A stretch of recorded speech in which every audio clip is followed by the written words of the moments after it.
Good afternoon and good morning to all of you.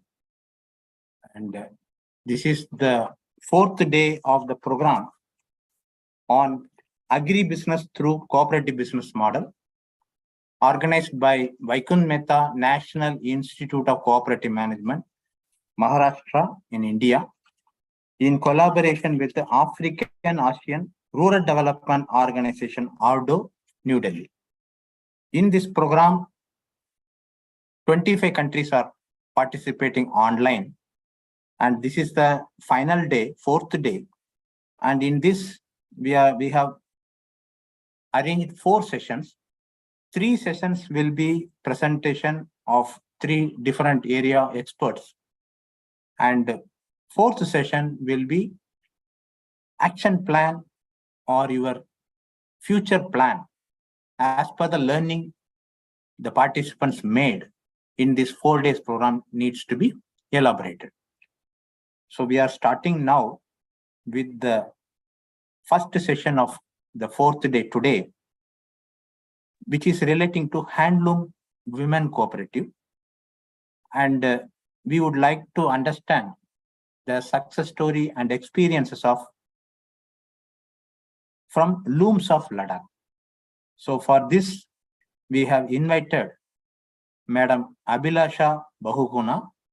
She is the founder director and supporter of this Ladakh, looms of Ladakh.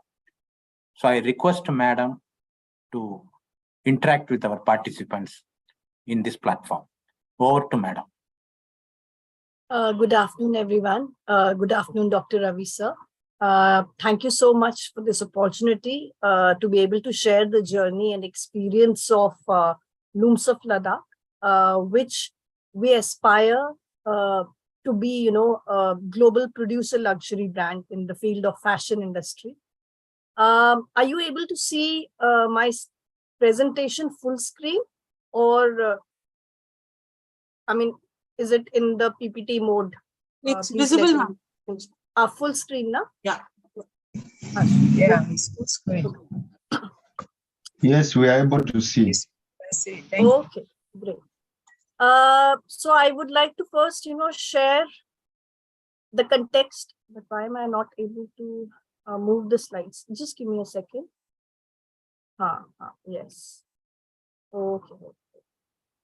So before I move to what Looms of Ladakh is about and what we are trying to collectively envision with this cooperative in Ladakh, I would like to share how when we got into the field where the aspiration and the shared dream of building this textile cottage industry for Ladakh, what were the things that we kept in mind, and then there were other things which became part of the process organically as situations arose. But there were some things which we did keep in mind from the beginning. So we always had in mind that this is not going to be a skill development project, an initiative with project or event mindset. What we are doing has to be an institution, and then only the shared dream will take a growth trajectory in the long run. For that, it was very important for us.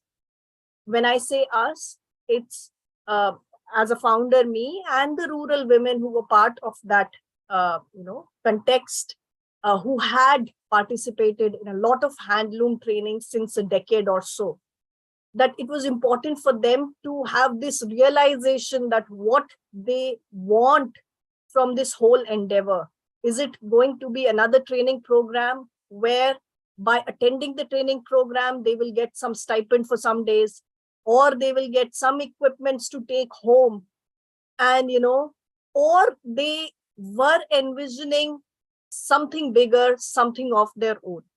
So in that scenario, these were the things we did keep in mind, understanding the situation, understanding the context, and trying to learn from it. Then this, it was in a loop form. Like it cannot be that A is leading to B and then B is leading to C and then, okay, we have a cooperative. So everything was, in a very interactive way and influencing each other, all the factors. There was a context which I will share with you shortly. And then there was some choices that we had to make, a vision that we had to see together, that where bird's eye view of, where we want to go. So there are two ways to go about it. One, you understand your own position in the global marketplace. That is one way. The other thing is you understand your own strengths and you build your own organization, and from that you move outwards towards the market. So both were, thought about during the initial processes. Then there was, the people of that place, the culture of that place, the institutional stakeholders of that place. And then all this, even after when we think that we are understanding the context, we really don't understand the full picture. And so it is a lot of, hit and trial, a lot of implementation and experimentation that goes on in this journey. And this is how Looms of Ladakh, we feel it's still in its very initial phases. Now we have heard and learned from, the Sugar Federation yesterday, and we had Madam Deepa, from the NCDC. So we have a lot to learn from people like them. We have a lot to learn from faculty of VAMNICOM and you all in your different regions.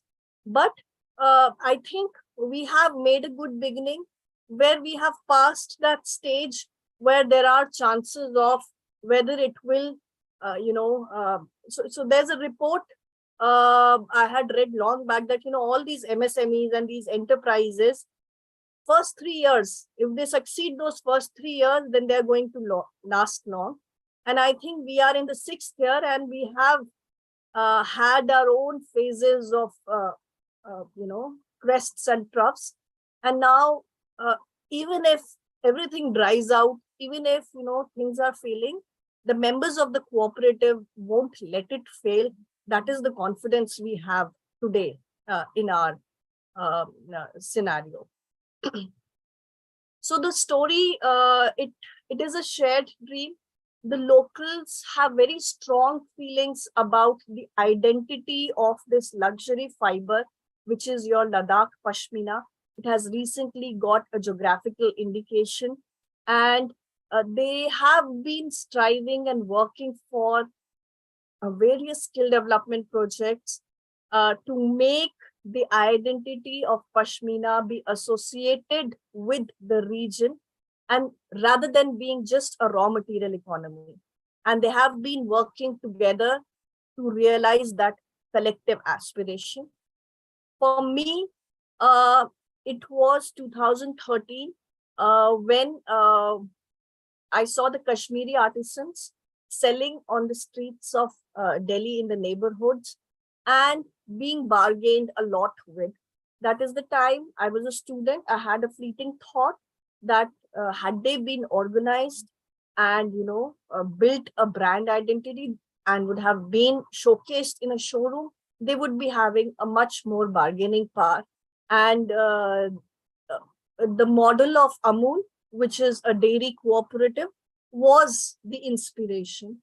And at that point, for me, I just put it as a public Facebook post, and that's it. But, when we visualize something very strongly, I feel that somehow we end up being there. So Ladakh Pashmina, so many aspirations, so many independent dreams for it, so many visualizations for it. And all these independent people, these rural women, we all ended up together somehow at the same time frame. And we, brought together this Looms of Ladakh. So the region of Looms of Ladakh it's in the north of the Indian mainland, where you have your Trans-Himalayas. If you can see in the map, you have Ladakh bordering China towards its southeast. And towards the southwest, it has the Union Territory of Jammu and Kashmir, and also the other international border areas. So when I talk about Ladakh Pashmina, it is reared by this Changpa community. There are three types of Changpa communities. One is your pastoralists, who are complete pastoralists, and they still live in their tents made of yak wool. Now, the animal husbandry department and the army, they provide them newer versions of the tent. But here in the picture, you see on the top right, a tent which is made by their traditionally woven yak wool fabric, and it is water resistant. Then inside, you see the inside of the tent. The lady sitting there is one of our cooperative's elected member, and that's her native, that's her mother in the picture. To the left, you see a picture. This is the house of a semi-pastoralist Changpa. A semi-pastoralist Changpa is who has abandoned the complete pastoralist way of life, living in a tent, and they have settled down. They practice agricultural activities along with the livestock rearing activities, and they are semi-pastoralists. Then you have, settled Changpas who are close to the city of Leh. This is a newer trend where they are also rearing livestock, because the price of Pashmina fiber is increasing a lot, and but they have migrated to the city. So these are the communities who are rearing this goat, the Changra goat, which gives this rare fiber Pashmina.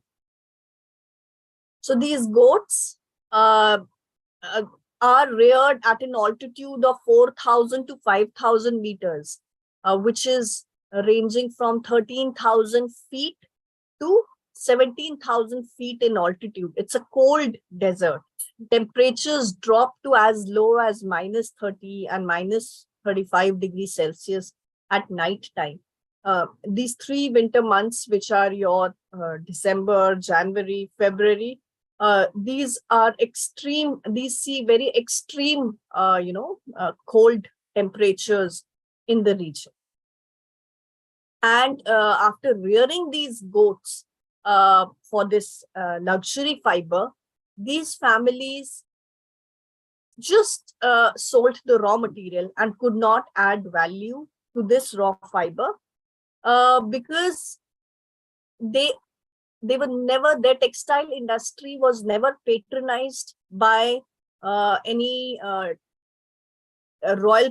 royal patronage. For example, if you see the textile clusters in other parts of the country, say Uttar Pradesh, Tamil Nadu, Maharashtra, Madhya Pradesh, Gujarat, the royal families of these places have patronized the textile clusters of those regions, and that has somehow influenced the trade aspect in those textiles. And those textiles have then enriched themselves with so much cultural exchange, so much money flowing in. In Ladakh, like your other Himalayan states of Uttarakhand and Himachal Pradesh, which are the northern states of the Indian mainland, their textile has mostly been utilitarian. By that I mean, like you saw the yak wool tent. So it has been used for their own purpose. Similarly, the goncha this lady Amale is wearing, it's a woolen sheep wool, fabric which a male weaves on a portable loom, but it is not for any commercial purpose. So they have never added value to the luxury fiber Pashmina which they have in their region traditionally. So the artisans there in Ladakh are first generation artisans. We do not have the communities who have passed on skills from one generation to the others. And we also do not have communities for different processes of the textile production processes. Say, for example, in other textile clusters, we have a natural dyeing community. Then we have the weaving community. Then we have somebody else for another process. And then each community will take part and take care of, one part of the textile value chain. In Ladakh, this is non-existent. And with the effort of Looms of Ladakh Women Cooperative, so all these things are being worked upon simultaneously. The cooperative institution building is one major part of it, the foundation. Then the capacity building to build these different communities and trades according to their interests is another part of it. Brand building and infrastructure building. So many things are being taken care of by the members simultaneously. Here, this is not relevant to, the cooperative formation experience sharing that I have to do today. However, I wish to share the difference between Kashmir and Pashmina, because this is the whole brand building exercise that we have been doing along with the different stakeholders in Ladakh. With the objective of Looms of Ladakh Women Cooperative is also to establish a luxury value chain, which is a niche value chain with the recall value behind the name Pashmina, and not be clubbed together as Kashmir. Because once we get in the Kashmir club, it's a big international lobby with, a lot of variations of the fibers, and sustainability also might be an issue. But if the cooperative is able to establish this transparent and traceable value chain along with the other stakeholders on the ground for Pashmina, then it can be positioned along with other niche fibers like your Peru's Vicuna fiber, which is above your Kashmir industry and which can give a very fair price to all the stakeholders in the value chain involved. And that is why I shared some of the differences here between Kashmir and Pashmina. So when I talked about understanding the context of the place when we embark on this cooperative formation journey, then you see on the screen a map of Southeast Ladakh. And so here you can see Pangong Lake. It's a high altitude lake. Maybe you will be able to Google some beautiful images of pristine blue lake in Ladakh. Many movies, Bollywood movies have been shot here. And then you see another lake, say, Somariri. So big. And then you see a place, Skadzung, which I have written in blue font. Now, Skadzung is in current day Tibet. And your Taglangla Pass, you must be seeing where the river Indus is written on the map. From there to Skadzung, it was an annual exercise of the pastoralist communities before 1962 to take their livestock from one place to the other and bring them back. That gave the soil and the pastures enough time to rejuvenate and the grasslands to rejuvenate, because the pastoralists with their livestock were spending a month or 2 months at one place. Now, post 1962, we had the Indochina War, and then onwards, the borders, there have been more strictness and the borders have been closed. So post 1962, there were two things that happened. One is a lot of Tibetans migrated to Ladakh with a lot of Pashmina livestock. And so the numbers of the Pashmina goat livestock increased.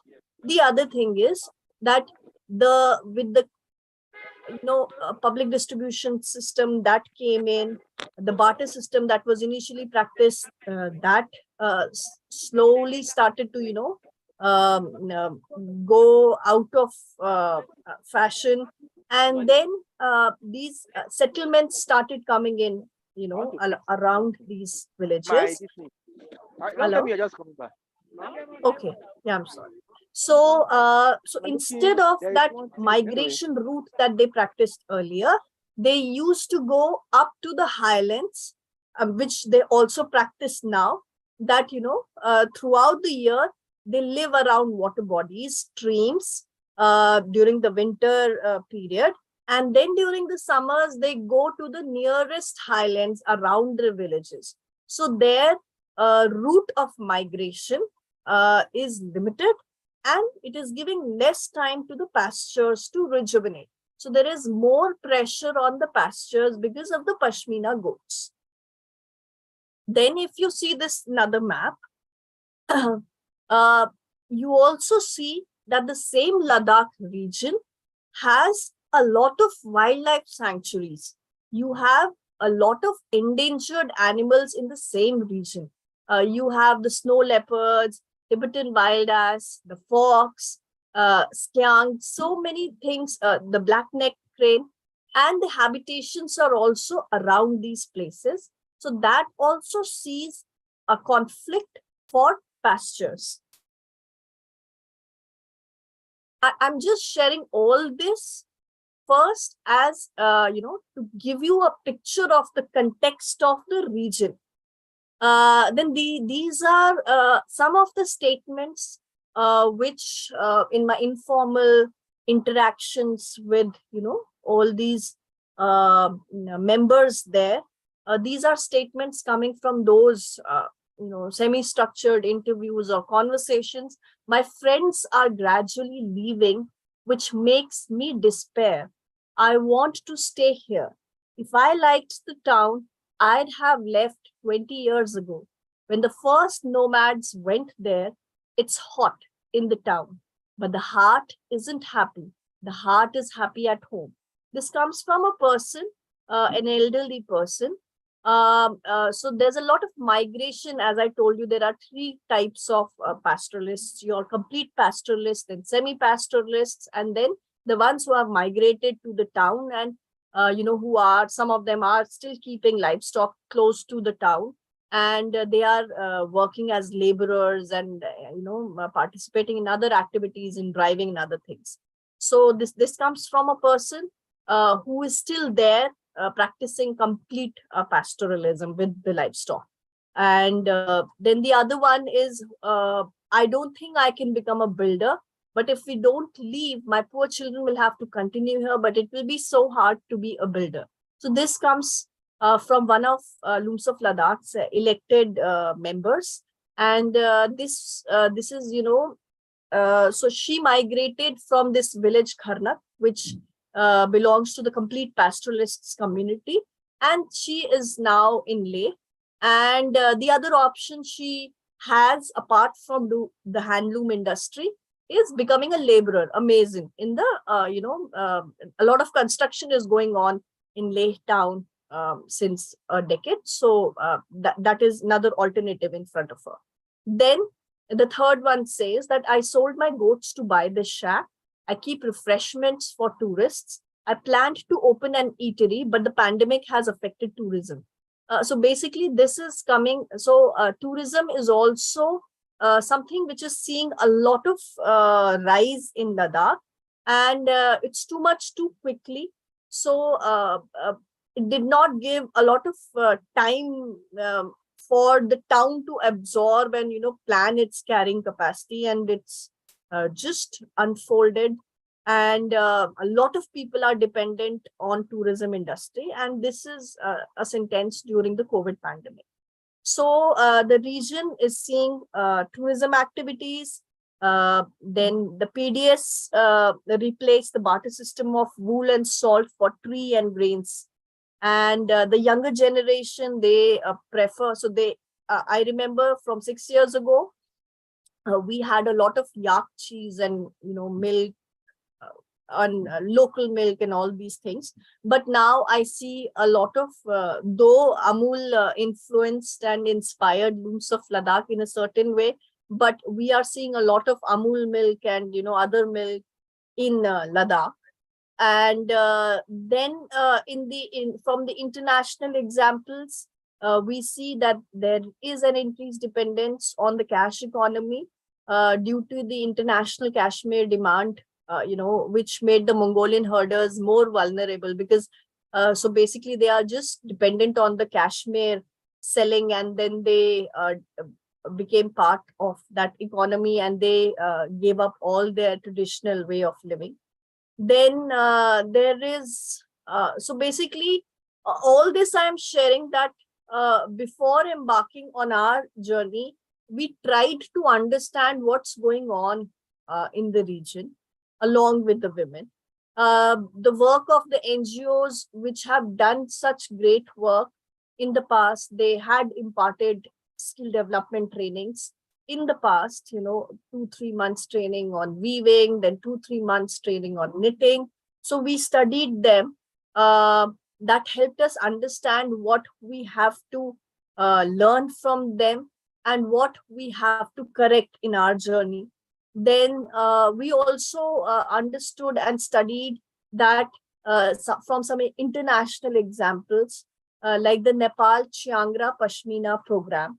So 2015 is your Pashmina promotion program of Government of India.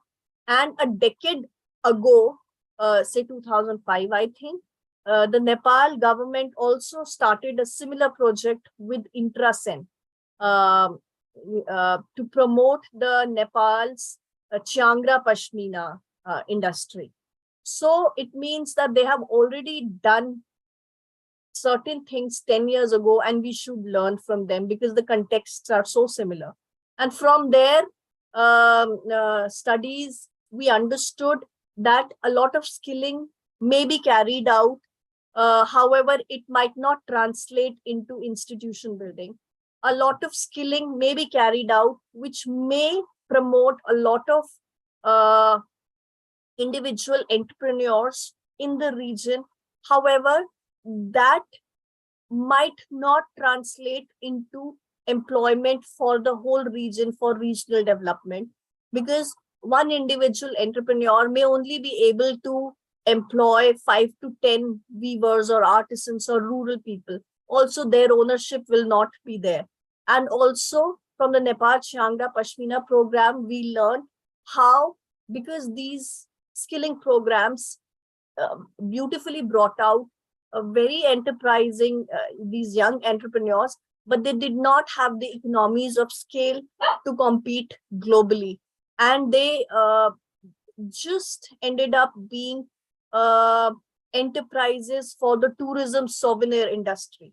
So all these were our learnings from these different contexts. Then like I shared the grazing route, and I shared that, now the pastures are not getting enough time to rejuvenate. Then I also shared, that over dependence on Pashmina. So a lot of skilling programs only focus on the Ladakh Pashmina fibers. So, and that is the USP. That is what gets traction for funding or for, any conversation. So we understood that that has to be the flagship, but we have to learn from Central Asia that there should not be overemphasis on Pashmina. It has to be a traceable niche, fiber. And that is why we have to distinguish it from, the Kashmir club. However, equal emphasis has to be put on the other locally available fibers like yak wool and sheep wool, because they were more ecologically friendly for various reasons. then which we can talk about in maybe in the questions or later. So then from the Peru's industry, how we saw that even in Peru, the Vicuna fiber is just a raw material economy. And the locals are still not getting a lot of socio-economic returns. That is also a mountain economy, and we are still dependent on tourism, working as cooks and drivers there also, and the higher value activities are being carried out outside. So it means that the source region has to learn how to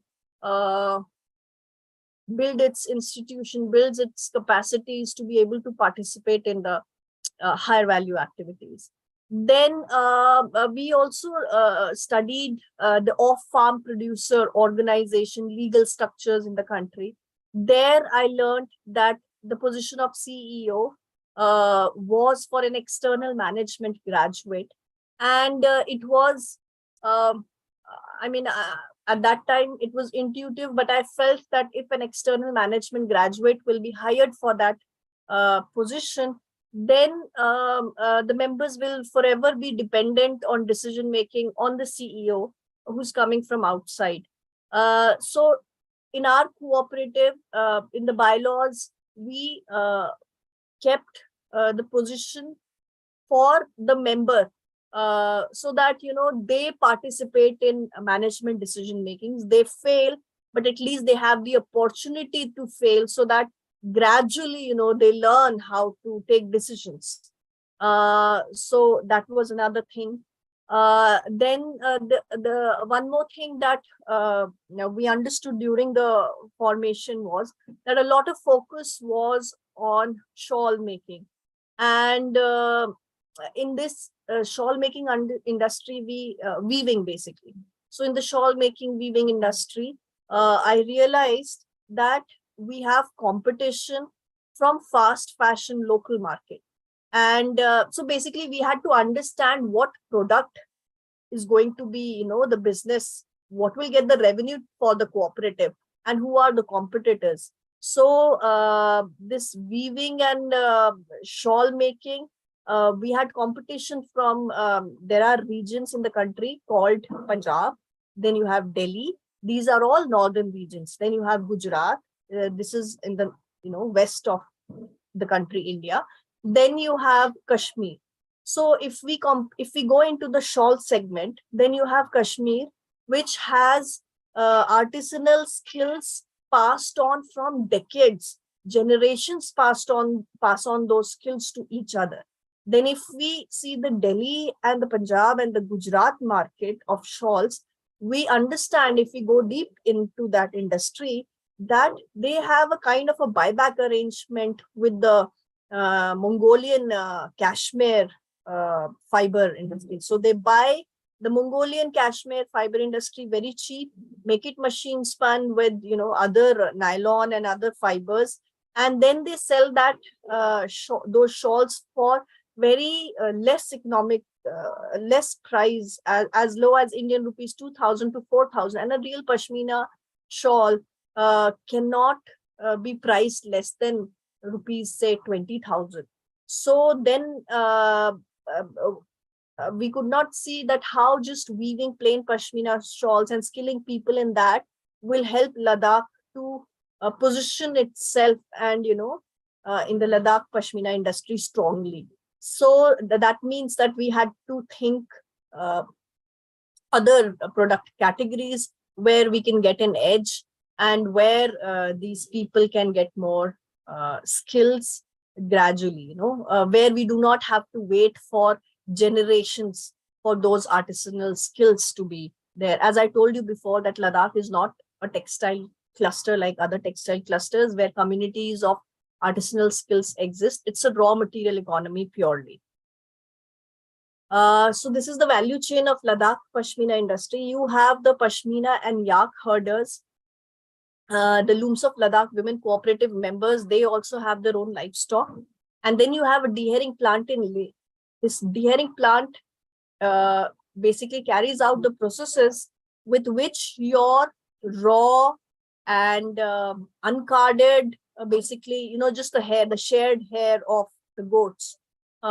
It is, it goes through this plant, these machines, it is carded, and then it is washed, and then the fibers are aligned, and then you get the carded fiber, which can be spun. So then this dehairing plant is run by the Ladakh Autonomous Hill Development Council. Hello. Okay. Yeah. And then you have, after you get the carded fiber from this dehairing plant, then you have these individual enterprises, some 3-4 local young entrepreneurs who have opened their showrooms and doing wonderfully well. And then you have also, along with them, you have the Looms of Ladakh Women Cooperative. And so what all do we provide to the market? We are providing hand spun yarn, yardages, fabric, hand knitted products, and now also tailored garments. So what were the challenges? When we set out on, so before Looms of Ladakh, there was a 3 months skill development training. And it was assumed that, that training is done and the objective has been achieved. It was called Project Luxor. So, but after that training, these women who had undergone other such trainings in the past did not want to, they wanted to basically know what next. Like, we have been trained, now what is expected from them? So one way to go about is that after this training program, they can go to other, exhibitions which are carried out in different places in the country throughout the year by different organizations and institutions. So that is one way. And these women who are rural women who have undergone any such trainings, they can form their own small groups, and then they can go to these exhibitions if they get an opportunity, and they can earn from those exhibitions. So at this point, the rural women, we got together and we were like, because the Amul was the inspiration, that it has to be registered as a cooperative. And that is the time when we face challenges from local elites who had young, who had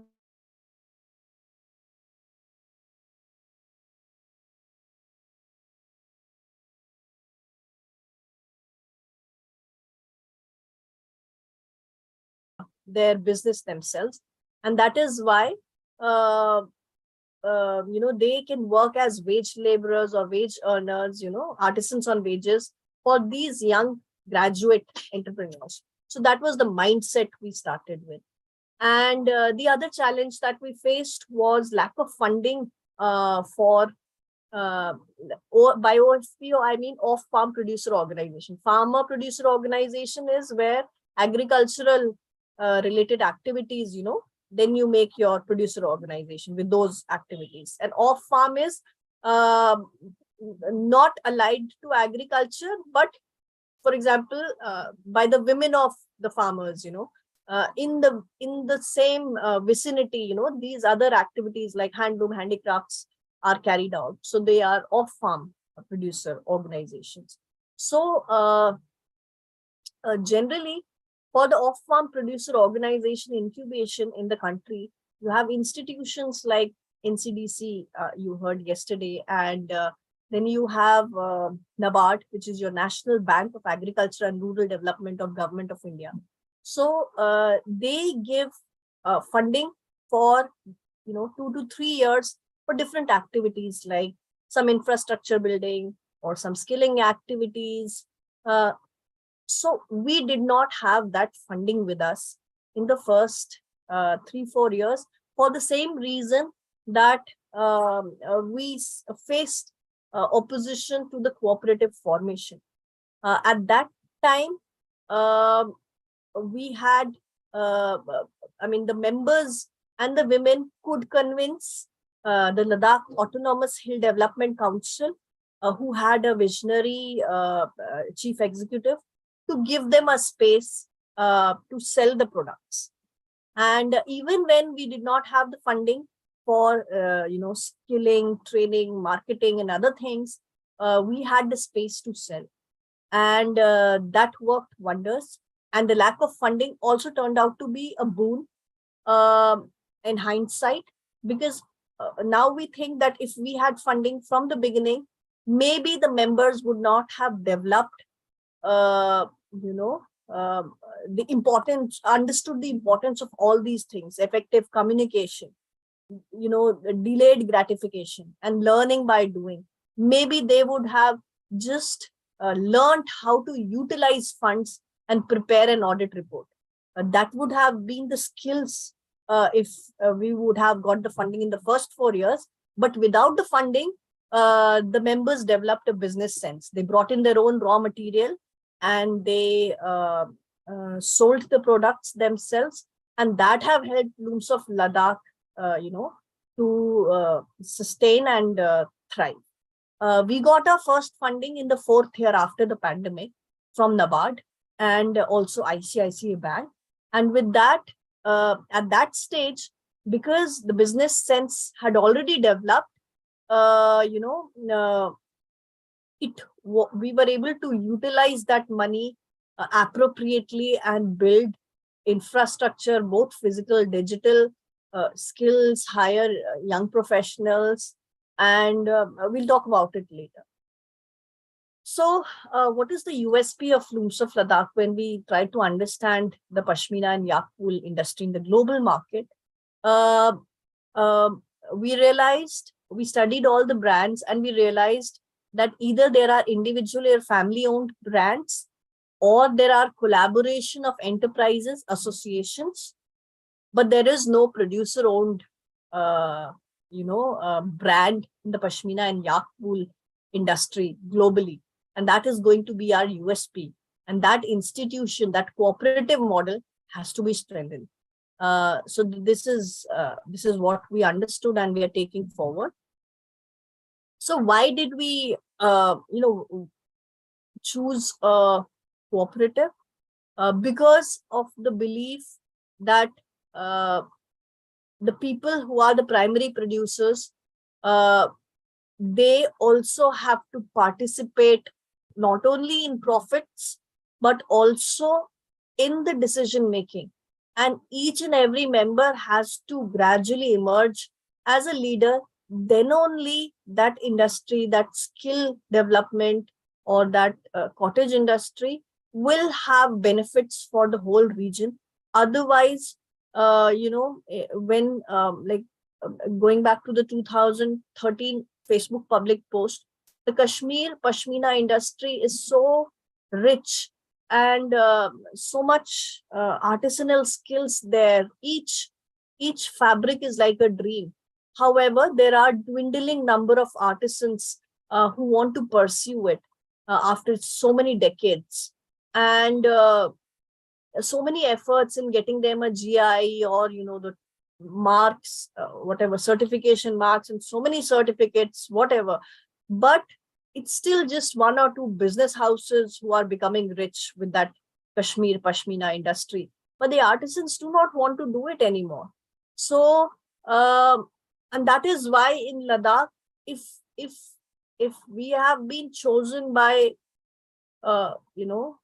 the destiny or whatever to be at that place and getting this rare opportunity to begin something, then let's try to make the right approach in trying to do it in a cooperative way, so that maybe it doesn't take the same trajectory as your Kashmir Pashmina industry, which had so much potential.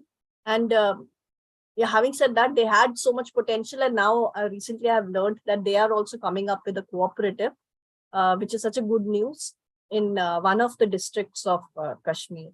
And so with the cooperative, there is more economies of scale. We can have more transparency among all the people in the value chain, among the members. the producers are shareholders, and the money is also used for business expansion. The ownership is with members. So all these factors encouraged us to go for the cooperative structure. Then there is so much support also for such cooperative structures and producer organizations.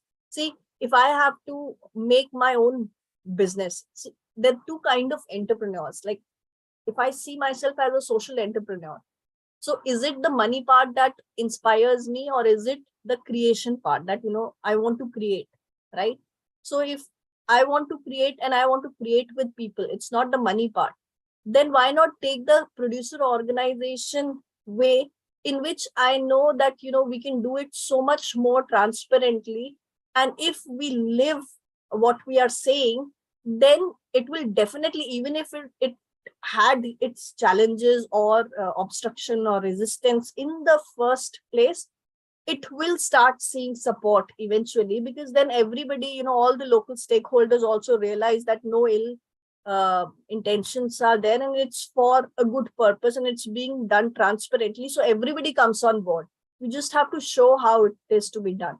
And then you can get corporate social responsibility funding for it. Then you can get so many domestic agencies, NCDC yesterday, madam talked about it. Then you have your government fundings from so many departments. They also come on board. So that is how, why, cooperative is a better way. There are so many legal structures and acts available for this producer organization form in the country. You have your Multi-State Cooperative Society Act 2002. And then you have your, it's a company, it's a producer company, but the main essence is similar to a cooperative. It's under the Companies Act, and a producer company can be registered there. Then like in Jammu and Kashmir, we had a different act, J&K Self-Reliant Act 1999. And it is very much similar to your producer company of the Companies Act. So there are a lot of compliances, I think, which is a good thing, because it helps us to build the institution, build the transparency, and also learn in the process. And it has the autonomy, like a producer company. Like, unlike the Multi-State Cooperative Society Act, JK Self-Reliant Act has a lot of autonomy of the members, of the cooperative. So these are the legal structures, acts, available in the country. Then the stages in the development of Looms of Ladakh Women Cooperative Society. So these are the 5 stages: you're forming, storming, norming, developing, and then performing. So forming is, when understanding the context, which I talked about, and the women, coming up that, okay, we've had this 3 months skill development training. Now what? Are we to go to exhibitions and to the different fairs and melas whenever the opportunity comes up, and, be dependent on that opportunity that it will come? Or should we, do how? Please suggest that how should we take it in our own hands, that we want to be owners now. So that was the forming stage of Looms of Ladakh. Then your storming stage. In the storming stage, a lot of discussions, a lot of norms setting, understanding what is working, what is not working. I'll give you some examples. We did not have the funding. We had the space to sell the products. And also, the first batch. So in the forming stage, we had 150 women from 7 villages. And they had hardly known each other for 7 days, because in the forming stage, they were brought together at one place. And during that forming stage, they were introduced to each other. Some cultural programs were done. And then whichever people, could influence the other members, they were elected for the management positions in the forming stage. Now, in the storming stage, we all, we all, I mean, the members and me as a founder, we all started learning a lot during the process, learning a lot about the election process, learning a lot about how the management members behave, how the pattern is, learning a lot about how the income that is, the revenue that is generated from selling the products, how that has to be distributed. So even if from my economics background or my work experience background, I know a certain things, it is basically not right that those rules are imposed like a corporate structure on the members, that this is how you have to distribute the money. That realization has to come from them. So in that storming stage, if I take the example of election process, so in the forming, we had a team of 5 office bearers. Now, the first year is when all the office bearers with different job descriptions were all running for, the same job on one day. The next day, all 5 will run for that next job. The third day, all 5 will run for the third job. So there was no job differentiation that, I am the cashier, I have to do this. I am the CEO, I have to do this. Or I am the, event manager or the sales point manager, so I have to do this. So gradually, all those rules started coming from them itself. And on the job, we were working on those things together. So instead of me telling them that, you are this, do this, you are this, do that, that realization has to come from them. Then in the first year, all these 5 office bearers took time to learn and understand that, what needs to be done, the capacity to aspire basically for what things, like what are we aiming at. And then second thing, they know how to do their own stuff, and only a little bit nudge is required here and there. Third year, corruption starts setting in various forms, not big corruption, but some small here and thing. Power concentration also starts happening, whoever the dominant members are. So, and at that point, in that storming stage, which is our incubation years, I say the first 4 years, as a founder, my motivation also started dropping, that, okay, first 2 years are very bright, third year, okay, things are going wrong. But at that point, because in the bylaws, we had mentioned that, we will have elections for the management positions every 3 years. So in the third year, the members started calling for elections. And that was a ray of hope that, okay, now this will not die. And now no one person can control the cooperative. So in that storming stage, all these things happened. Then there was a problem of free riders in the production. So there were these 7 villages, and in these 7 villages, raw material was equally distributed. So they were like, okay, we'll distribute the raw material equally, and each center, each village will make these many products, and then we'll sell those products, and whatever the revenue will be, we'll give back to the village, and then they will equally distribute it among the members. But with that process in the first 4 years, what started happening was the free riders problem, which we study in our economics and other things, but we cannot apply as it is in a top-down manner. It has to come from them that, okay, because the motivation of the hard workers started dropping. And then it came from the members that, the revenue of production should not be given to the, village account, but to each individual member's account. And so all these things came up during the storming process, and they started becoming norms and rules gradually and organically. And these are just some of the examples. This storming is still going on and will go on, because it's a slow and, a slow process of building the cooperative. Developing stage, I can say that when we started when we got our first funding from NABARD and ICICI Bank in the 4th year, we focused on physical infrastructure, digital infrastructure, capacity building. So in the first 3-4 years, we used to reach out for uh, skilling activities. We used to reach out to, some organizations for favors. Like, for example, I reached out to Handloom School Maheshwar that you have this training program, please take the members, and we'll take care of the cost of the travel. So they waivered the tuition fee, they take care of the residents and basically accommodation and food and everything. Then we reached out to Usha Silai School, and it's a sewing tailoring school, CSR activity in the country. And then they carried out these week-long and 9-day programs. And then we, whatever opportunities we got with the handloom department or your TriFed or other such government departments of exhibitions and melas, the members were sent by rotation for market exposure.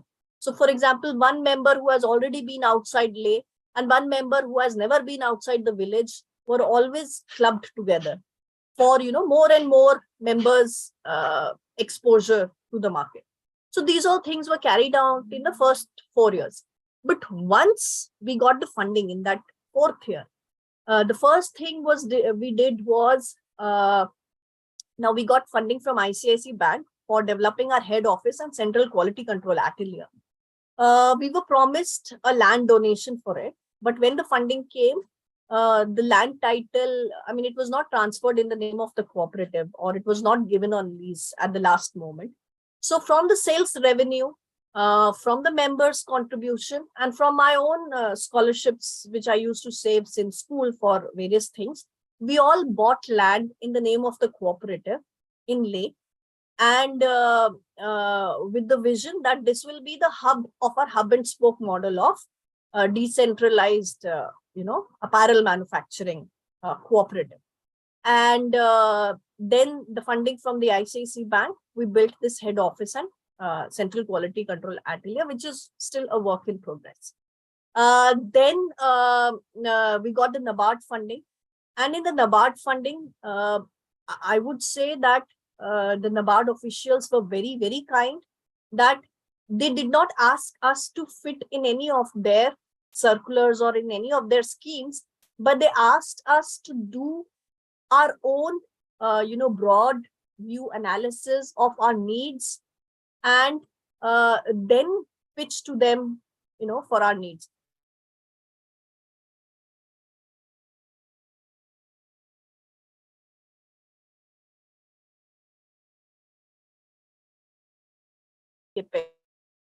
By Apex and Capex, I mean in your capacity building marketing activities, in your infrastructure development activities, and then whatever donors are available, whatever schemes, government fundings are available, you are with your bouquet of projects, DPRs, detailed project reports that you have, you are able to pitch to them, those projects. And if they are also aligned, if they are also looking for those activities to invest in, then you can find that midway. So we built our central atelier. We built a decentralized studio in Chushul. Chushul is your border village with China in the country. And now it has been declared as the pilot village of this vibrant village scheme of Ministry of Defense and Ministry of Home Affairs. So Chushul, we developed this decentralized studio. And in Kargil also, we have from 150 members at the forming stage. In the developing stage, we have 450 plus members. And they are in 16 villages in both the districts of Leh and Kargil, in like the northern part of the country. And all these members are paid transparently through an enterprise resource planning software. And whoever asks us, we can show them the NEF transactions. And our effort is not for them to be able to earn in once in a while exhibitions and fairs, but to be able to make them earn consistently, every month, so that it becomes a livelihood, it becomes an industry. So this is the stage we are currently at. And I think storming, norming, developing, it's not like A will lead to B, lead to C. It's all, it's in a loop form, and we're still working on it. We're in very initial stages. Uh, so we are talking only about experience of looms of Ladakh. I don't think this slide is currently important here, but yes, in the whole process, understanding the village, understanding the region, the context, what all activities they do. Hanji, ji sir. You have to take one or two questions also. Another Okay, one more. okay. So yeah. So I'll skip very this. Interesting. This PPT will share. You have very elaborately narrated your experience. So definitely this will be helpful to all of us. So you can take one or two questions, then we will move on to Mr. Mohit. Perfect. Presentation. Perfect, sir. I'll close with some pictures. So this is the central quality atelier in Leh. The land for it has been purchased by the cooperative itself. Very nicely elaborated. Very nicely from the scratch. How to do it, you have done wonderfully. You have done very. And this is a decentralized studio in Chushul. It's a passive solar heated building made with local earth materials. It's done by Himalayan Institute of Alternatives of, Shri Sonam Wangchuk is the architect of this building. And then, some of the products of the cooperative. And we recently, 40 members recently attended a leadership development program at National Cooperative Union of India in Delhi. So this is a picture from that. And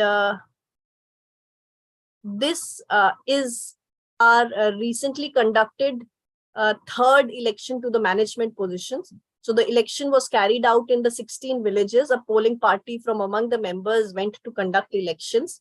And this is at an altitude of 15,000 feet in Changthang in Ladakh. And she's casting her vote.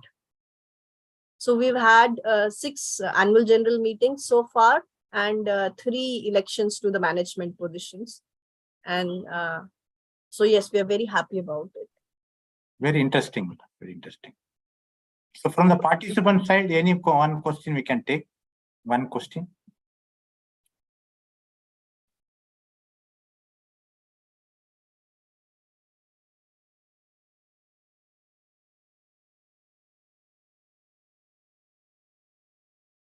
The credit goes to Madam Abhilasha for conceiving an idea and given the motivation to come together and taken the ICIC support, purchase the land. It's a very interesting story, Madam.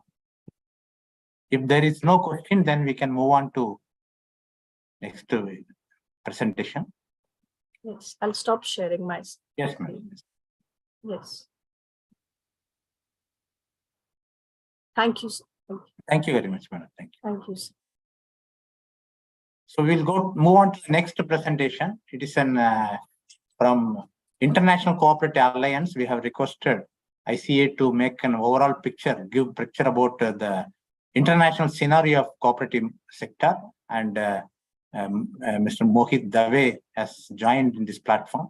So we welcome and request Mohit Dave to make presentation. Over to Mr. Mohit Dave.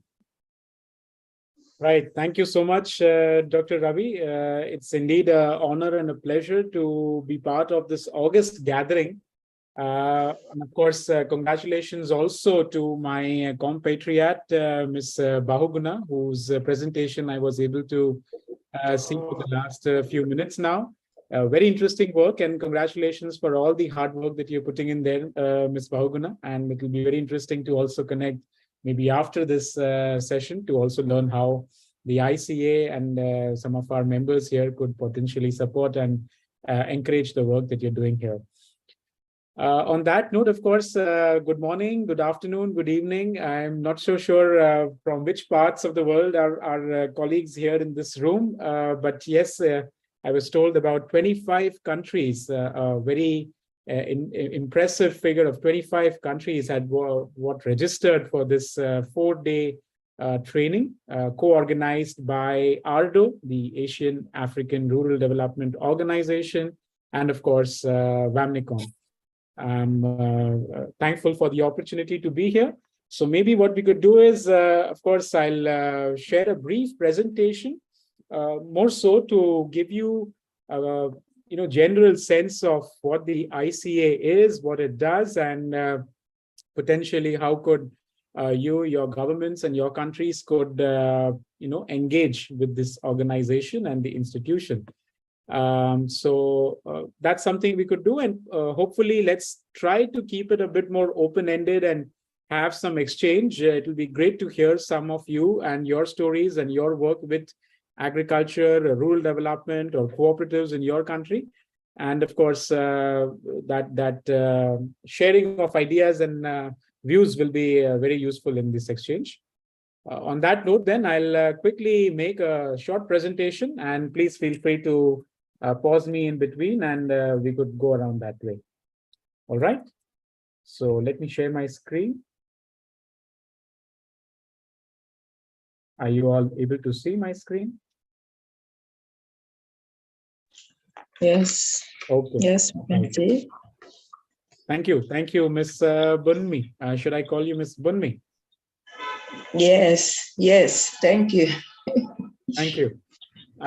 So let me make a short presentation, and of course, please stop me in between if there's any question or comments.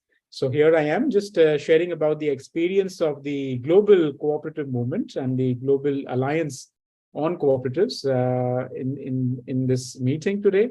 Some of you may be aware, some might not be. So my name is Mohit, and I work with the International Cooperative Alliances Asia and Pacific office. We are based in New Delhi in India. And I'll be speaking to you a bit about my organization and the global structure of the organization. So the ICA is an apex organization which is for the cooperative movement worldwide. In fact, it's a non-profit international association which was established long back in 1895. I'm sticking my neck out here and quite sure that possibly none of us in this meeting here have been around since the ICA was born back in 127 years back. So I hope we also, of course, appreciate and understand the rich history and the legacy which this organization brings to the global arena. Currently, the ICA represents about 107 countries, of course, including many of those from Asia and Africa, which you might be representing in this meeting today. It has about 1.2 billion members across the world, indeed, and about 3 million cooperative enterprises are in some way or the other members of the ICA. In fact, when you go to see the employment generated, it's about 10% of the world's employed population, which is in many ways working with the cooperative movement. And of course, it could be in different sectors, different geographies, different thematic areas. But these are the broad figures that we have to share with you today. It's, of course, been since 1895, and we represent currently in 107 countries, as we mentioned, about 315 cooperative organizations, mostly national level, sectoral level organizations, which are members of the ICA. These, as I mentioned, these are grouped in about 3 million cooperative enterprises across the world and have been generating more than 280 million direct and indirect jobs, which is about 10% of the world's employed population. And to show you the graph here, of course, on the screen, as you may see, the graphic across the world, of course, the ICA has 4 regional offices. You can see those as blue spots on the world map. So we have one in Europe, which is in Brussels, one in Americas, which is in San Jose. We, of course, have one office in Nairobi, and I'm guessing some of our colleagues here in this meeting could also be potentially from Kenya or from Nairobi. And of course, I'm speaking to you from the New Delhi office, which is the Asia and Pacific regional office. We also, the ICA, not only the 4 regional offices, but also sectoral organizations, which look at specific sectors. We have one for agriculture, and then, of course, for banking, retail, fisheries, health, housing, insurance, and industry and services. So I guess for this group here, it will be, of course, most relevant for the agriculture or maybe the banking and the insurance industries, or of course, also the fisheries industries based on your work and the mandate that you serve in your respective geographies. So there are about 273 of these 315 plus members, about 273 are full members of the ICA, while 42 are associate members. The associate members are mostly government organizations or could be even academic institutes, which are not directly representing the cooperative movement per se, but of course, in many ways have been supportive or advocating for the promotion of the cooperative values and principles. Of these, just to give you a quick brief, there are about half of them which are coming from the two large continents of Asia and Africa. And this might, of course, be interesting for you, the distribution of membership. As you can see, almost 30% from, about 35% from the Asia and Pacific region of these members, and indeed 13% of the members, but then the distribution of countries, almost 22% from Africa and 27% from the Asia and Pacific, which speaks about the large influx of cooperatives from these two continents, which have been represented by the ICA globally. Also, in general terms, of course, it has much more deeper meanings and classification, but in general terms, the ICA member typology, we look at most of them being under the consumer or user cooperatives, and of course, about 14% of them being the producer cooperatives. While there are other sectors like housing or industry and insurance, which could be taken up in different ways in multi-stakeholder organizations as well. So those are the membership typology that the ICA at the global level has been using. And as I mentioned before, the ICA is the global voice of the cooperative movement for several decades now, about more than 127 years. Most of the work of the ICA, ladies and gentlemen, has been to do with partnerships and advocacy and cooperation, which is something that you can also see as on your screen. It's mostly to do with advocacy with the UN, the United Nations organizations, or with the various institutions like the ILO, the International Labour Organization, Food and Agriculture Organization, or in fact, of recently, as you can see, it's also the G20, which is gaining most of the power centers in the world. So the ICA makes sure that the voice of the cooperatives is on these tables, and we are heard. And right from the grassroots to the primary cooperatives, to the secondary and tertiary, of course, the national and apex level organizations are members of the ICA, and hence they are able to have a seat on some of these very important tables for discussion. The mission of the organization is indeed to unite the global cooperative movement and, of course, promote what specifically is the cooperative difference. I was very fortunate to hear some of the views of our previous speaker, who very nicely also described about her experience promoting the cooperative difference in her mission in Ladakh. So those, of course, at the global level is also something that the ICA does with various entrepreneurs and members and multi-stakeholder partnerships that we have, trying to promote the cooperative difference and working on what should be the common minimum standards or denominators for cooperatives to operate in a very large social and solidarity economy that exists these days. And hence, of course, also developing an economic instrument of how would the ICA provide individuals and communities with an instrument for self-help and influence in their local societies. So those, of course, are key missions of the ICA. And going forward, indeed, the principles and values of cooperatives remains at the heart of what we do and the core of our mission. As you know, some of you might already be aware that there are 7 principles of cooperatives, right from voluntary and open membership to any cooperative, to, of course, having democratic control by the members, having economic participation by the members, of course, providing autonomy and independence. That's one very key, given the fact that we have some of the government representatives of nominees of various governments from the ARDO member states. Autonomy and independence for cooperative enterprises, which will work very closely and in sync with government organizations, and of course, provide the enabling environment for cooperatives to have an autonomy and independence in their operations is very important and is one of the key principles, the fourth principle of the ICA. We, of course, also have education, training, and information. One of the key reasons why we are meeting here today as part of a training program conducted by organizations very friendly to the cooperative movement.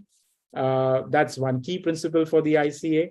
Of course, cooperation among cooperatives at the global level, at the national level, at the local level, and of course, remaining sensitive to the community in which we operate and having the concern for the community, for the ecology, for the environment. Those are key principles, or the 7 principles of cooperatives. And of course, as you can see, there are various values. We are about 10 values, right from the ethical values of honesty, openness, social responsibility, and caring for others, to also the values which cooperatives are promoting about self-help, self-responsibility, democracy, equality, equity, and solidarity. Those are the key principles and values on which the cooperative movement is thriving. And of course, the ICA's key mandate is to promote these very values.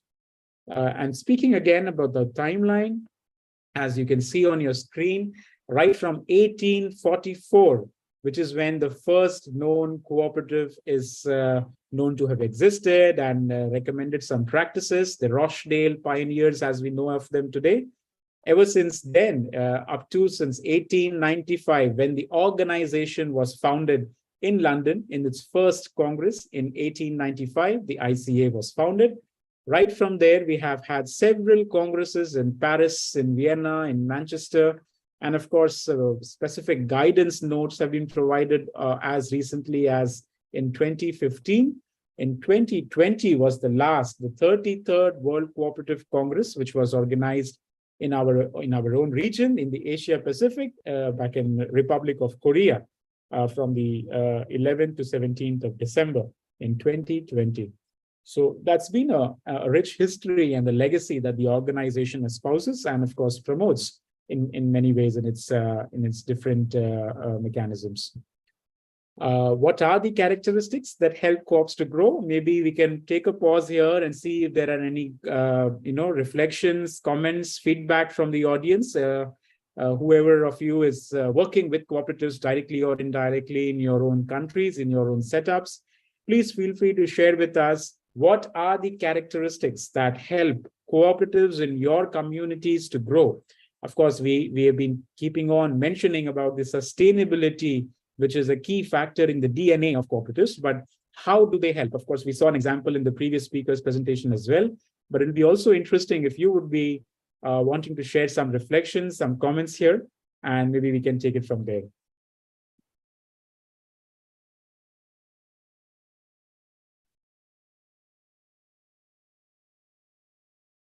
Okay, I don't see any hand up, so maybe no comments as of now. But please feel free, let me know, and I would. Hello, I have a comment. Oh, thank you. Please, sir, if you could shortly introduce yourself and maybe share your comment, please. My name is Justin Muhango, the principal of Lusaka Agrotech Institute in Zambia. Our institute deals in training, consultancy in the agricultural sector, and we work closely with the cooperatives in Zambia. And personally, I think I've been in this sector now for 20 years, both in the dealt with the livestock cooperatives and the crops cooperatives and even the fish farmers. Worked with the government where under the program, Farmer Input Support Program, where the small-scale farmers, about 1 million of farmers in Zambia, get assistance from the government in the farm input. I think I would say Zambia is a little bit far from actually even discussing the cooperatives in terms of contribution to the agricultural sector in Zambia. The cooperatives were a bit strong in the 60s and 70s when Zambia got independence because of the government reforms, the political reforms then. They were centered on agriculture, and Zambia actually was performing very well. But in the early 90s and in the 90s, the performance of the cooperatives went bad when Zambia's economy was liberalized and we went the democratic way. It's like the cooperatives now started operating on their own. The political influence that was focusing on the development of the cooperatives was normal. And from that time, even the agricultural products in Zambia reduced. We stopped exporting. We started. We saw the imports a lot of foods in Zambia.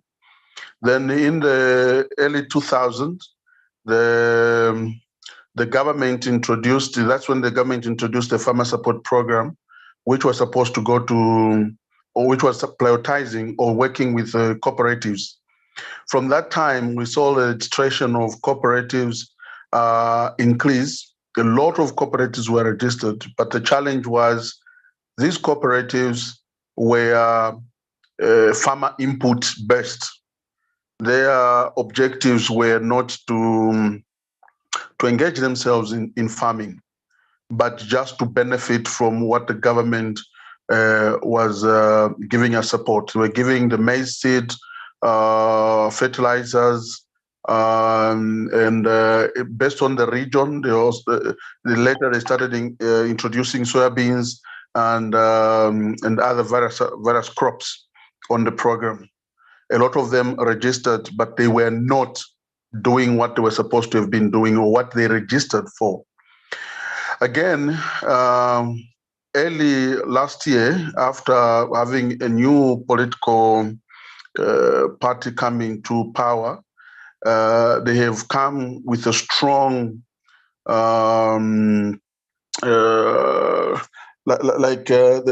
they've come. They want to develop. They've come with a new policy to develop the cooperatives, and with this new policy that we have, again, we have seen an increase in the registration of these cooperatives. The support is no longer just for the farmer input support program, but the support is also at the constituency level, where the government is funding projects in the constituencies. They're putting in a lot of money, and a lot of cooperatives are benefiting from that. And the goodness with these cooperatives, it's no longer just focusing on agriculture, but on any developmental programs in the constituency. And we have about 150 constituencies in Zambia. Again, the development of the contribution will continue to be insignificant because there is no capacity building. Most of the cooperatives that we have in Zambia, they are mostly like family members coming together, just wanting to benefit from what the government is providing. So it's like the main objectives of these cooperatives that we have in Zambia is based on the benefits that the people, the cooperators will benefit from whoever is bringing something on the table. Okay. So I think this has been the situation in Zambia, and it seems it is continuing. And there is need, I think, for Zambia, if we were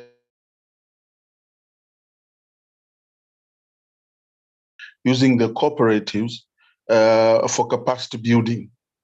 Most of the education has been concentrated on the degrees and not on the skills. And we know this because that is where Lusaka Agrotech Institute also concentrate on the skill-based training. However, since last year, because of the funding that is coming into the constituencies, a number of institutions have registered so that they can, because under this funding, there is a skills development. So the capacity building is supposed to be there, but again, it's being done wrongly because mostly it's the cooperators are looking at just benefiting from the monies, and the institutions that have come up, they're also looking at how they are going to benefit. My feeling or my contribution to how the cooperative development should be done in Zambia is that it should be product based, like there should be a policy that will guide on or that will protect, guide, and assist farmers to find them market. Market is already there, but just that we are not organized. As a country, we do not have a national marketing agency that can be trusted, that can do deals externally, like for exports. I say this because most of the farmers do like they do individually. Someone has got 1 hectare, they're competing with someone with 1,000 hectares to do the exports. The production costs vary a lot, and the small-scale farmers make a lot of losses, which makes them just not to participate in or to benefit from exporting or to take their products to where the market is. So the all cooperative, and actually been following this training closely. I've learned a lot of things, and we'll still continue to read the material, just wanting to see how, as Lusaka Agrotech Institute, we can contribute to the cooperative development in Zambia. Looking at the challenges that I've mentioned, there's a lot that I would have said, but I just wanted to give a brief background of the cooperatives in Zambia, where we are coming from and where we are currently. And I think the major solution should be the one that I've mentioned. If we can have a national marketing agency that will do the negotiations for both the small-scale farmers and the commercial farmers, so that it be the center to collect all the products and sell on behalf of these corporates. So the main job will just be to produce and not to complete the supply chain. To complete the supply chain. I think that will be my contribution now. Right. Thank you. Thank you so much, Mr. Geston Mango. I think very insightful observations there on Zambia and, of course, the cooperative movement. Indeed, I cannot but agree with you on this. Of course, that's been the situation with most of the global South countries in Asia Pacific as well, which is the region where I come from, and for the experience that we have had. You're rightly highlighting the positives of having a vibrant and entrepreneurial primary, secondary, or maybe rather the tertiary sector, the tertiary being the national level agencies, which could potentially undertake very specific to commodities and specific to the trade channels which exist for the cooperative movement and the agriculture commodities in your country. So thank you very much for making your points, and we very much acknowledge and appreciate your contribution.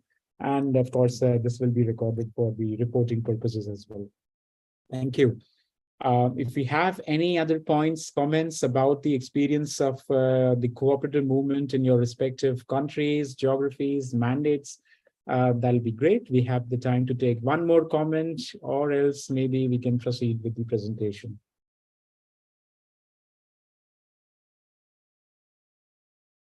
Okay, I think we'll take the presentation from here. Okay.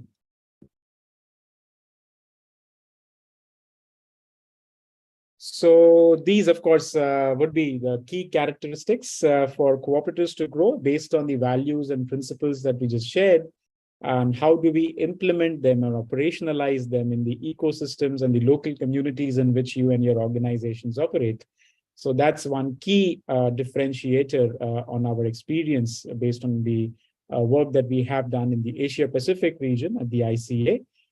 We, of course, feel that the sustainability within the DNA of cooperatives is key based on the values and principles. But of course, how do we really emulate those best practices on the ground and contextualize them and operationalize in the real world is indeed a key concern to help cooperatives grow in these sectors.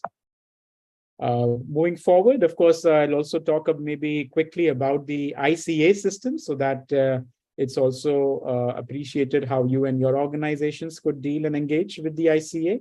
The International Cooperative Alliance has, of course, a well-structured network. It has a global board which finally feeds into and is representative of the General Assembly of the ICA. This is at the global level. We, of course, also have sectoral organizations, as we just discussed, in about 8 sectors. Of course, the ICAO, agriculture sector, might be most relevant for the topics of discussion today. We also have the 4 regional offices. As you can see on your screen, I come from the Asia Pacific region. We also have the Africa, Americas, and the European region. There are also thematic committees which look at specific issues which run across sectors and geographies. We have gender, we have research, we have law and development, all of them being key thematic committees in the ICA structure. Of course, we also then finally have a youth network to make sure there is intergenerational sustainability within and beyond the cooperative movement for the ICA. So those are, of course, key structures and bodies of the ICA. Based on which country and which sector you represent, it will be most relevant and important if you would deal with the specific regional office and the country or the sectoral organizations to get your engagement going. The ICA in all these sectors and regions has been focusing on 3 specific pillars. In its work, it tries to unite the members and develop the cooperative movement through inter-cooperation, fostering cooperation amongst cooperatives at the global and the national levels. It, of course, promotes the leadership and commitment by focusing and highlighting on the cooperative brand towards various issues. And, of course, finally, develop the growth and solidity of the cooperative movement, especially so in the environment, the ecological, the economic and social environment in which cooperatives have been existing. So how do we thrive and develop and grow in these segments is also one of the key issues or mandates of the ICA. And as we started this discussion, we at the ICA have been continuing to advocate for the cooperative movement at various international associations and organizations, including amongst those being the Food and Agriculture Organization, the United Nations, the International Labour Organizations, also the G20 and the B20s, and of course the EU institutions. Especially of late, since 2015, as some of you may know, we have the United Nations Sustainable Development Goals, or SDGs, and we have been advocating of how the cooperatives have been promoting these SDGs. Since 2001, the UN General Assembly passed a resolution 56/114, and this important document called the Cooperatives in Social Development recognizes how cooperatives in various forms have been promoting the fullest possible participation in economic and social development of all people, including, of course, women, youth, older persons, and persons with disabilities, and are becoming a major factor of economic and social development. So this quote here, and of course, the work that the cooperatives have been doing in their respective geographies is important in the sense that it has been recognized and acknowledged and placed in the global high offices, such as the UN General Assembly, all the way back in 2001.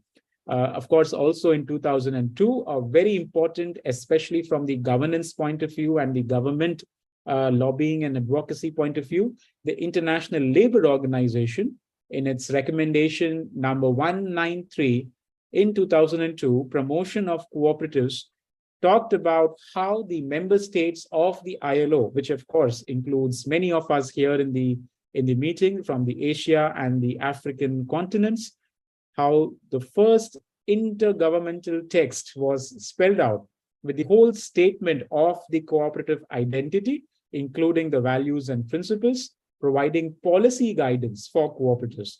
As our good friend and colleague from Zambia just mentioned, how there has been a kind of possible deterioration of the local cooperative movement since the past few decades in his country. Of course, much can be rectified with the right kind of policy in place, as he'd agreed. So those policy guidance on how governments and employers organizations and trade unions, for that matter, should be looking at cooperatives and its work. And of course, how cooperatives should be sub-themed under the civil society organization, maintaining the most decent standards for work and labor, are some of the key concerns that were highlighted in the ILO number 193 recommendation passed all the way back in 2002. We, of course, in the ICA also promote the visibility and communicate more so to increase the awareness of cooperatives. There is also a domains.coop a brand which you can also follow, and once you Google, you'll also get to know about its work in various geographies. There is a co-op marquee which is used to try and standardize for the cooperative movement the work that it's doing. So how do we brand ourselves and standardize and compete in the international market using the global cooperative marquee or the co-op domain? So those are, of course, concerns where the ICA has been assisting cooperatives in various ways. Some of you might also be interested to learn about the World Cooperative Monitor, which is one very informational research piece focusing specifically on cooperatives in the global economy and trying to emphasize on the economic power of cooperatives. Of course, unfortunately, as of now, in the top 300 cooperatives worldwide, we, as of now, do not have much presence here from Asia or Africa. As you can see on your screen, the top 300 cooperatives, more than half of them, of course, come from the European countries, about 168. Close to 91 come from the Americas region, mostly from the Northern America, and of course, a few from the Asia Pacific, largely focused on Japan, as you can see on your screen. So mostly it's the Japanese and some from Korea or India, which come from the Asia Pacific region in the top 300 when the turnover in US dollars is concerned. So as you can see, the top 5 within these top 300, when you talk about the top 5 based on the turnover in US dollars, we are pleased to say that from the Asia Pacific region, we do have Japan, one of the insurance cooperatives, which does crop insurance and health insurance and all kinds of insurance for the members of the cooperatives in Japan, has a turnover of more than 50 billion US dollars. So that's one cooperative which turns in the top 5 based on the US dollars, turnover US dollars. And of course, if you look at the turnover over GDP per capita based on the population, of course, we do have representation from India as well, apart from Japan, where the Gujarat Cooperative Milk Marketing Federation, or better known as AMUL, and of course, IFCO in the farming fertilizer cooperative domain, both from India, have been doing wonders with its turnover being quite high in terms of 2.2 million US dollars per capita, of course, GDP per capita. Or in fact, for IFCO, it's more than 1.83 million US dollars in GDP per capita. So those are important numbers to also emphasize on the work being done, especially by cooperatives in agriculture and insurance and farming and fertilizers domain across the world, and especially so in the Asian context. Of course, and finally, the international community. Cooperatives have been part of what's called as COPAC, or Committee for the Promotion and Advancement of Cooperatives. This body has many important international organizations, specifically 6 of them being the International Trade Center. As our colleague just mentioned, the importance of international trade for cooperatives is cannot be underemphasized. We have the FAO, the Food and Agriculture Organization, the International Labour Organization, the United Nations Department of Economic and Social Affairs, as well as the UN RISD, or Research Institute for Social Development. So all of these, along with the ICA, within the framework of COPAC, are doing this multi-stakeholder partnership to emphasize on the cooperatives' work in sustainable development in the global bodies, and making sure that most of the policies and frameworks organized for cooperatives have a positive outlook and positive narrative for the cooperative movement at the local, the national levels as well. We, as I mentioned, are also working on the SDGs, the ICA, and the cooperative movement in general, the Sustainable Development Goals promoted by the United Nations. And we are specifically focusing on 4 broad areas under eradicating poverty, improving access to basic goods and services, protecting the environment, and building a more sustainable food system as far as our work on cooperatives and SDGs is concerned. So that's something we are also available online, and you could just use the hashtag COPS4Dev to follow some of the work that cooperatives in various geographies are doing. We have been, of course, very recently present in the Commission for Social Development, again, a UN platform. And as recently as February this year, we were participating in these discussions on how corporations, along with cooperatives, should promote the 2030 agenda with the help of their social responsibility, or CSR arms per se. There is also a commission on the status of women, and the ICA, through its Gender Equality Committee, also promotes the full participation and inclusion of women and girls in innovation and technology through cooperatives. So that's one key event we've also organized this year at the UN, and we are happy to share that the outcomes were well received, and gender through the digital divide was quite well highlighted due to the work of cooperatives in this session. We also have an expert committee, or the expert group meeting, wherein the cooperatives are represented at the global or the regional level, and some of our members are present here in this picture, as you can see. Especially so from the African and the American continents as well. The voluntary national reviews, most of the governments, as you may know, have been signed up for the voluntary national reviews in your respective countries. They have a high-level political forum where they report on how are the countries performing on SDGs. And cooperatives have been also part of these discussions, and we make sure that they are well highlighted in these VNRs, and make sure that their representation and their recognition is also emphasized in the work being done by cooperatives in their respective countries. We have also got a very good partnership with the European Commission and have an ongoing program with them, a framework partnership agreement. It's termed as Cooperatives in Development, People-Centered Businesses in Action. It's also available online, and some of these screenshots you can see on your screen are about how a global map has been created and trying to map the statistics and the legal frameworks for or against cooperatives in some ways around the world, and what kind of cooperative development projects are being promoted by organizations and countries in their respective geographies. So that's one very interesting program that we have been undertaking thanks to the partnership with the European Commission. And of course, the G20. Currently, indeed, India has still the presidency of the G20, which was taken from Indonesia. And as you can see on your screen, there was a working group within the ICA, which has been discussing its impact and its work through the G20 process as well. How should cooperatives be part of the various task forces on agriculture, on digital finance, on financial inclusion, and things like that. So those are key concerns where the cooperatives have been working. I'd probably pause here. Of course, thank you all for your time and attention, having listened to me so patiently.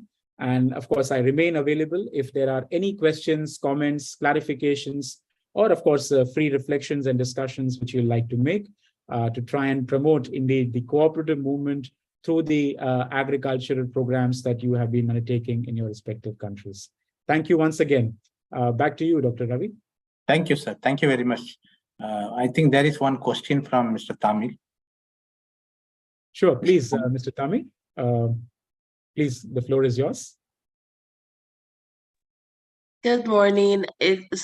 Sorry, good afternoon. Miss, not Mr. Sorry. Yeah. Okay, so like you said, my name is Miss Tammy Idoniboye, and I'm from Nigeria. My question to you, maybe I missed it or I wasn't listening properly, but I think I just wanted to find out, as a whole, in order for a Nigerian section of cooperatives to cooperate with you, what exactly would we be expecting, or how can we collaborate with you in a way that it will enhance our cooperative societies here in Nigeria? Certainly. Thank you so much, Ms. Tami. Wonderful to have you also with us in this meeting. Of course, the Nigerian members have been quite active, I would say, in the global scheme of things as far as the ICA is concerned. In fact, a couple of years back, we were having a meeting and a training with the GIZ, the German organization, in fact, in Thailand, in Bangkok, where we had members of the housing cooperatives and also the agriculture cooperatives of Nigeria participating to share about their work around the climate agenda, and of course, how cooperatives in their local ecosystems can be trained to promote more.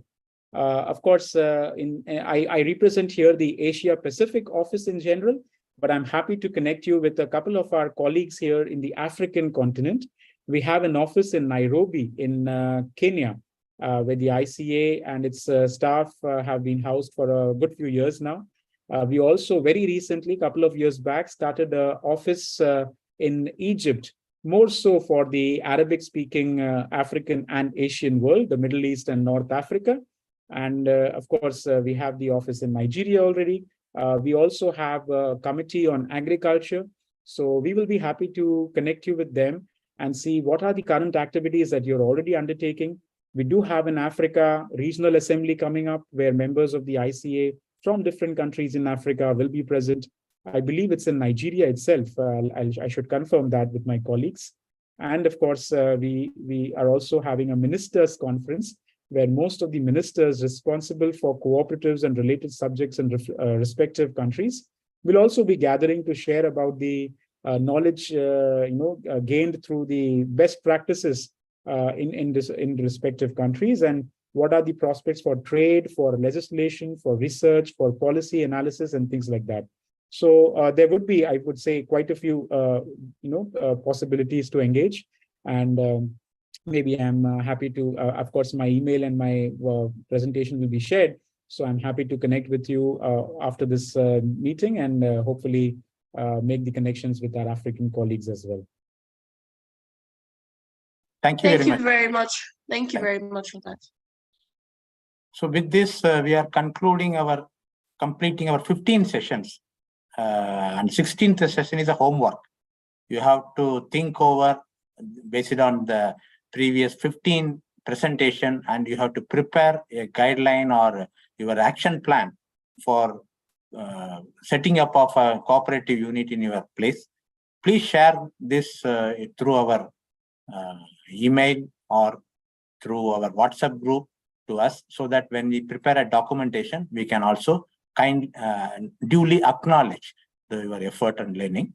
So we have Sanjeev Behra sir, Dr. Sanjeev Behra sir from ARDO, and we would like to hear from you the feedback for another 10 minutes. And by another 10 minutes, we will be closing our program. Please, if you want to share anyone, the time limit is 10 minutes.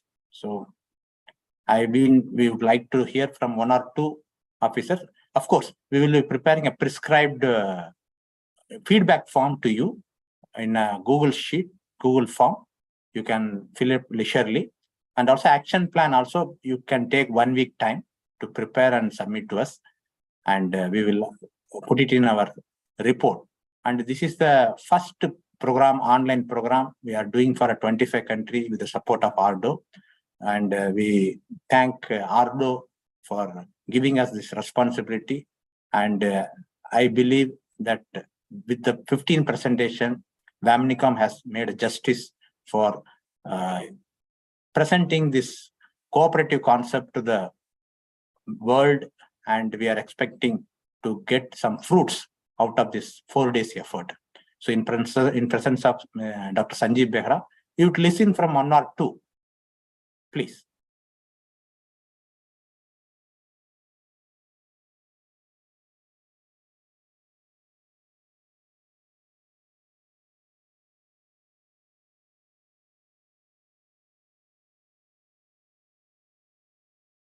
We will be circulating a prescribed feedback form. Mr. Kamal Major sir will circulate to you. So you will be filling it up. We would like to listen from you. 1 or 2 before concluding or before requesting our Dr. Sanjeev sir to address you.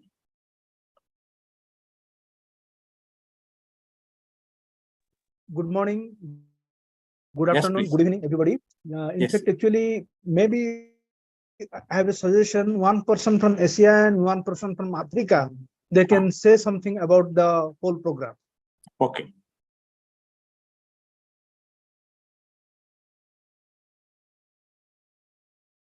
Any volunteer from Africa?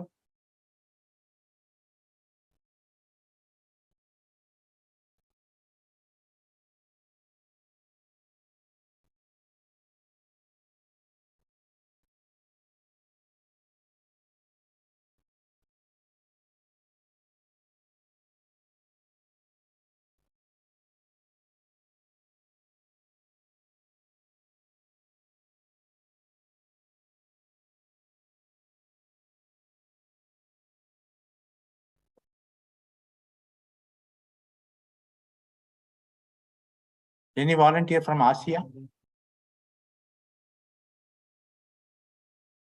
Yes, Mr. Yes, Arshad Khalil.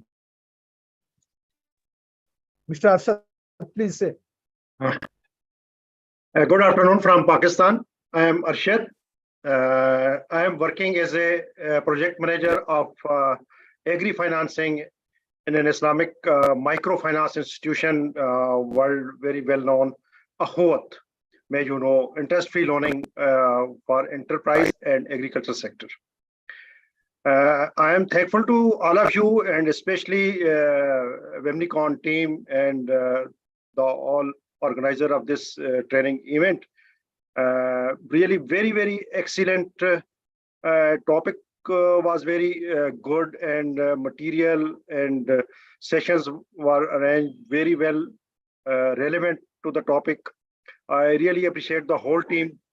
Wonderful event for me, and especially the gathering, very multi-dimensional, multinational gathering here, Asia, Middle East, and Africa. And I feel I'm lucky to avail this opportunity, and thankful to all of you. Just introduce a new thing, and maybe a suggestion from my side, from Pakistan.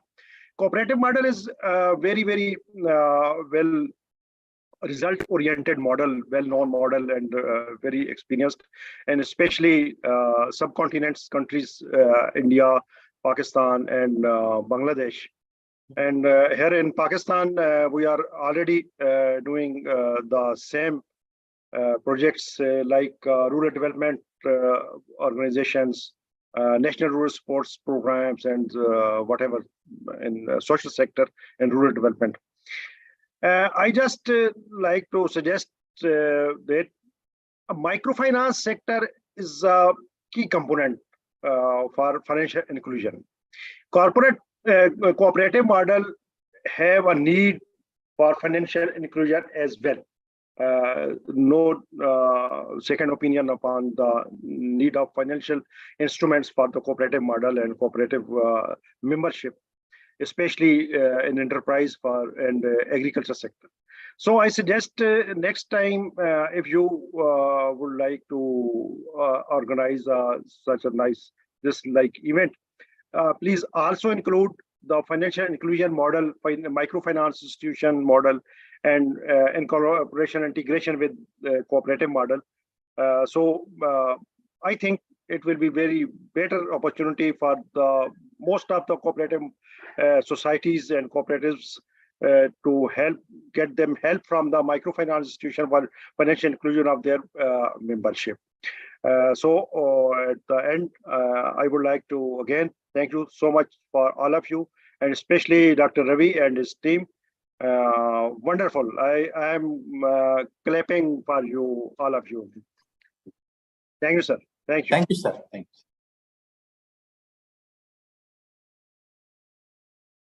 you. Anyone participant from Africa?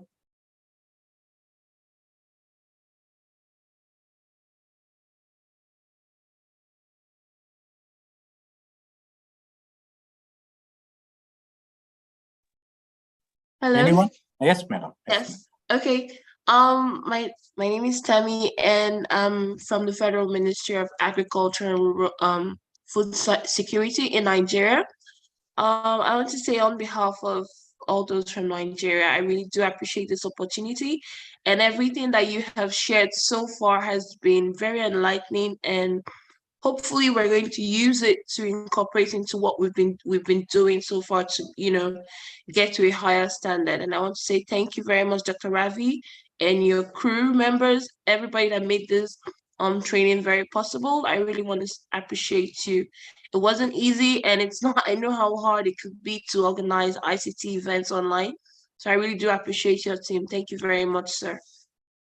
Thank you, madam. Thank you. Behra sir, any comments from Ardo sir? Hello. In fact, actually, these 4 days, 2 hours, sadly more than 2 hours, of course, at training program. It was really 15 lecture in 4 days. I mean, it's definitely a very commendable job by VAMNICOM and especially sir Dr. Ravi. So on behalf of Ardo, actually, I would just on record, I would just like to extend my sincere thanks to Dr. Ravi, Dr. Hema Yadav, and my colleague, Mr. Kamal Dhameja. In fact, actually, this is the tribe actually who really made this program successful. So on behalf of the participants, on behalf of Ardo, I extend my sincere thanks to the 3 persons first. Now coming to the comments, actually, really, I appreciate the suggestion of Mr. Arshad from Pakistan. And in my WhatsApp, I got a message. I just like to share one from one of the participants that it covers most of the things except the fish cooperatives, and fish also form a part of agriculture. Yeah, yes, we very much recognize that. In fact, actually, fishery is also part of agriculture. And thing is that considering the fact that we have to accommodate everything, we cannot accommodate all the things. So definitely in our future program, I assured that to all participants that actually we will also include not only fishery participation, fisheries on fisheries.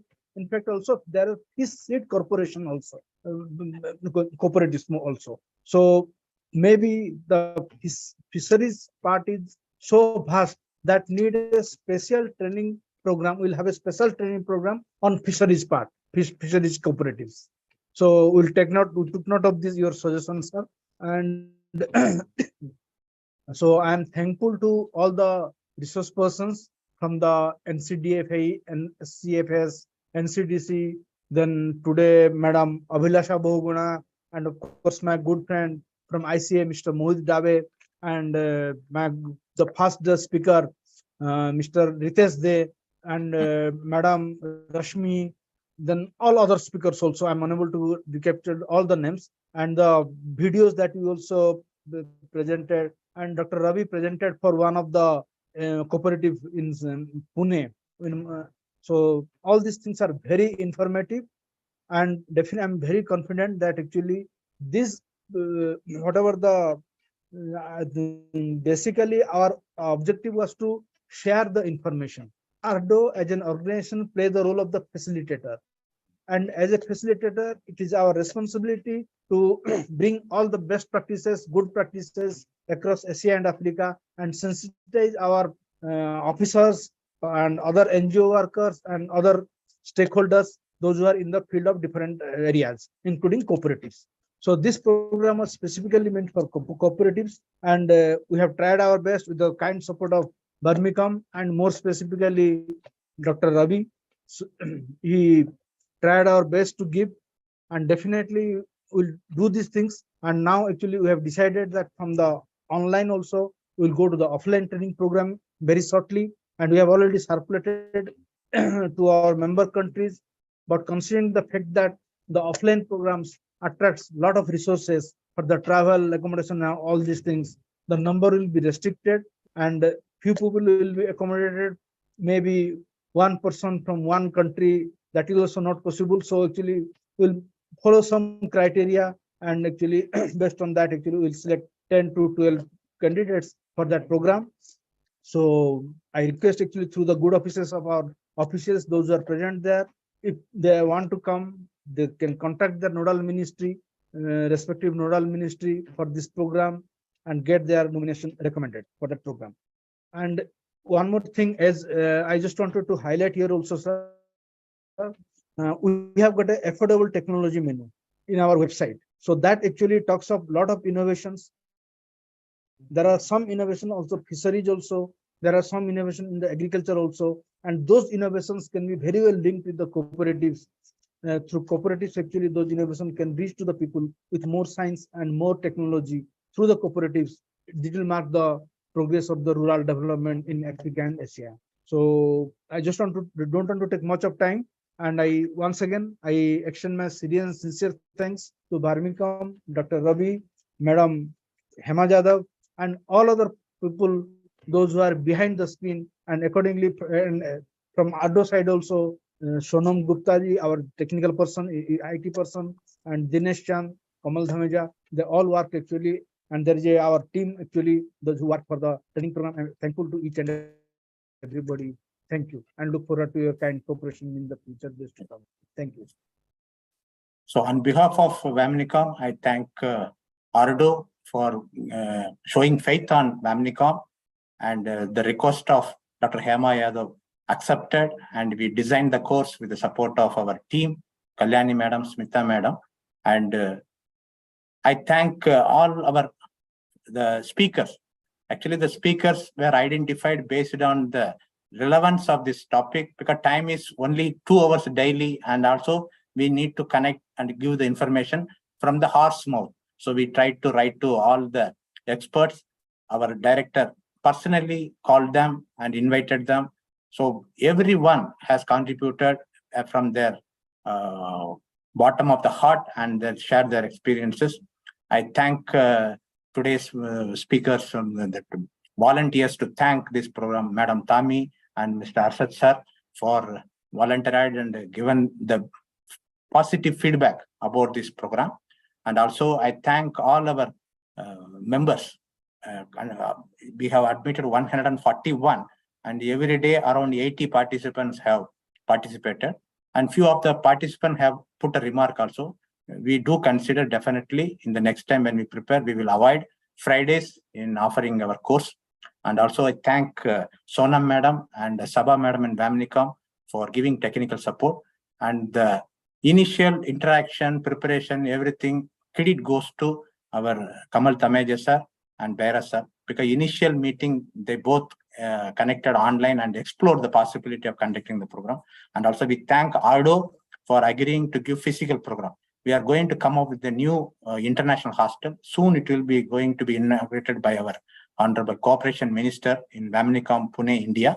So I invite you all to come to VAMNICOM through ARDO or any other your embassy. Also, you can contact VAMNICOM and you can come to our institute. We will take you to the nearby cooperative hub in Western Maharashtra. I thank one and all for this wonderful 4 days program. With this, I thank all our members too for their right and useful feedback.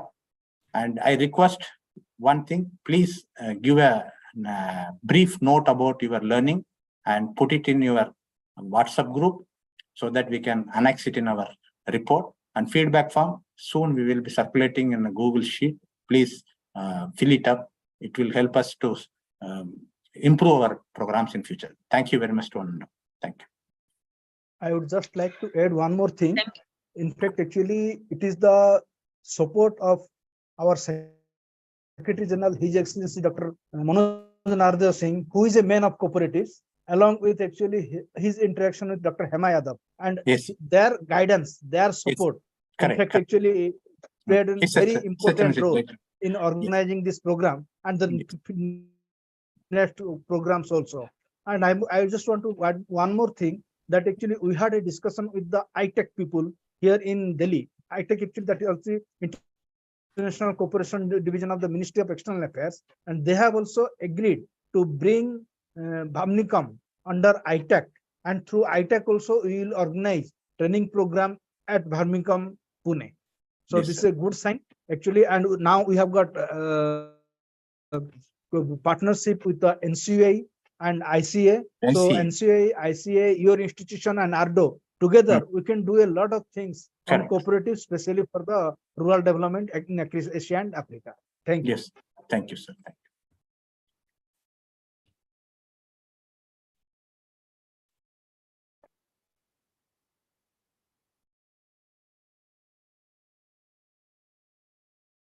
Sir, one. Sir, if you allow me, I just want to make a few comments Please, about the please. program. Plus. May I? Please introduce yourself and Yes, please. My name is Junaid Yunus Gauri. I'm the Senior Vice President with the largest agriculture development bank in Pakistan. I have been following this program for the last 4 days, and I just want to make comments about those who have organized this program. I believe this program happens to be one of the most organized, and in terms of the experiences, the shared experiences are quite fruitful, not only for experience in the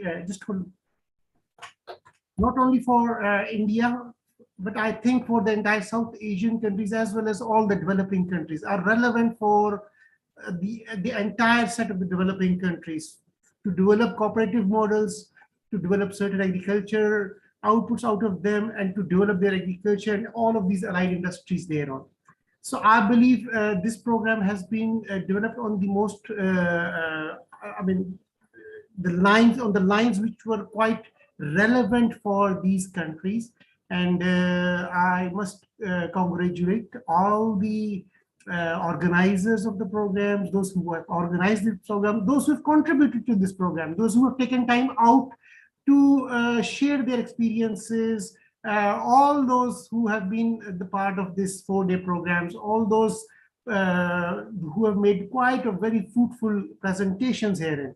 So I think having learned such a good things out of them, I must thank them all, and I congratulate the arrangers of the program to keep on organizing the same sort of programs for the future as well. So thank you from my side. And thank you, Ado, and all those, this VAMNICOM and India, Bangladesh, all the countries who were involved here. Thank you very much. Thank you very much, sir. Thank you. As our Sanjeev Behra sir said, our His Excellency General Secretary has a lot of cooperative background in Mauritius. Actually, he knows VAMNICOM personally before joining ARDO. So the credit must go to the Secretary General. He was the Secretary Cooperatives before taking of the assignment with ARDO of the Mauritius government. Correct, sir. Yes. Thank you. With this, we will conclude. Thank you very much to one and all.